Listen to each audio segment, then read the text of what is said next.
احمد مسعود د طالبانو پر ضد جګړه کې له اسرائیلو د مرستې غوښتنه کړې، خو د ملي مقاومت جبهه دا خبرې ردوي. د AFG نیوز چینل درنو لیدونکو سلام، ستړي مشئ، وخت مو په خیر. پام مو راګرځوم د دې ساعت تازه او مهم خبر ته، او په سر کې یادونه کوم ملګرو که مو چینل نوي سبسکرایب کړی د تازه او مهمو خبرونو لپاره در سره AFG نیوز چینل په درنښت سره سبسکرایب کړئ.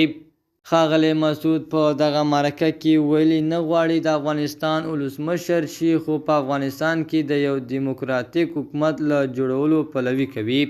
یروشلم پوسټ نوې ورځپاڼې د معتبرو اسرائیلي او انګلیسي ژبو ورځپاڼو له قوله په خپل ریپورټ کې لیکلي، احمد مسعود چې ځان د افغانستان ملي مقاومت د جبهې مشر ګڼي، ویلي دي موږ د اسرائیلو په شمول د هر لوري مرستو ته که غواړي چې راسره وکړي اړتیا لرو.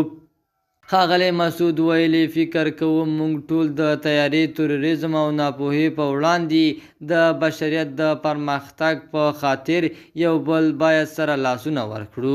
یادې ورځپاڼې لیکلي چې ښاغلی مسعود د معارف په نوم یوې ورځپاڼې سره چې په عبراني ژبه خپریږي یوې ځانګړې مرکه کې ویلي دي د سولې نوښت برخه کې اسرائیلي لوري سره کار کولو ته لیوالتیا لري.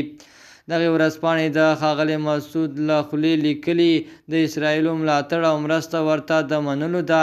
یروشلم پوسټ او د معارف ورځپاڼو تر یو چتر لاندې کار کوي.